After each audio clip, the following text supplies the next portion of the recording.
Hola, j'espère que vous allez bien. Aujourd'hui, il faut qu'on parle parce que l'heure est grave. Quand je vois le nombre de personnes avec qui je papote et qui me dit non, j'ai pas le temps ou j'ai pas envie de prendre du temps pour moi, et finalement, quand je creuse, on me dit bah non, je prends pas de temps pour moi parce que j'en vaux pas la peine. Les gars, vous avez si peu d'estime pour vous ou comment ça se passe?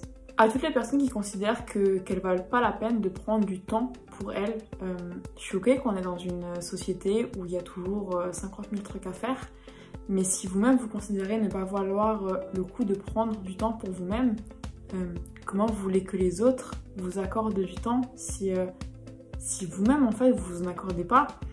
C'est un peu la loi de l'attraction en fait. Si vous vibrez une énergie négative, comme si vous ne valiez pas la peine justement de prendre du temps pour vous-même, vous allez attirer des gens dans votre entourage qui n'auront pas le temps pour vous ou qui auront d'autres priorités en fait. Et à ce moment-là, il ne faudra pas vous étonner. Mais si je peux quand même vous donner quelques conseils justement à propos de tout ça, c'est déjà de prendre un rendez-vous avec toi-même et de réfléchir pourquoi t'en es arrivé là, pourquoi tu considères que t'en vaut pas le coup. Je pense que ce serait intéressant en fait de te poser et de réfléchir à d'où vient cette situation, cette sensation. Comment t'en es arrivé là? Est-ce que ça a toujours été comme ça? Est-ce que ça a évolué avec le temps? Et vraiment en fait déterminer d'où ça vient cette sensation et depuis quand ça dure. Ceux qui me disent ouais mais les autres ils font ci, ils font ça. Sur les réseaux, on montre que ce qu'on a envie en fait. Faut toujours se rappeler de ça.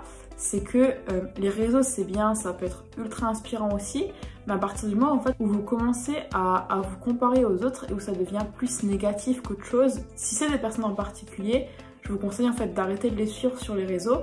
Et si c'est juste des périodes ou des choses comme ça, rappelez-vous vraiment que personne n'est parfait et surtout sur les réseaux, la plupart des gens ne montrent que ce qu'ils ont envie. Ils vont montrer leur réussite, leur victoire et tout ça.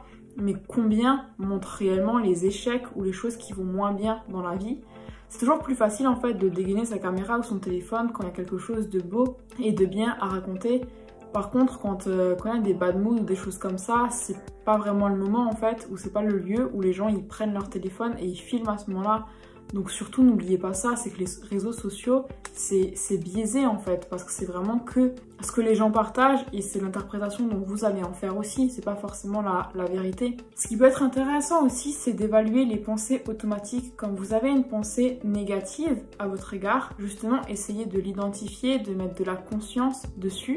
Et une fois que vous en avez conscience, ça va être d'évaluer ou de réévaluer cette pensée pour vous dire ok, pourquoi je pense ça, qu'est-ce qui s'est passé pour que j'en vienne à ça. Et après, ça va être de réajuster cette pensée. Donc si maintenant vous avez fait quelque chose, vous dites ah, qu'est-ce que je suis con ou un truc comme ça, ça va vraiment être la question de ok, pourquoi je pense ça, est-ce que c'est vrai, est-ce que c'est pas vrai, bah non, c'est juste une boulette mais c'est pas grave.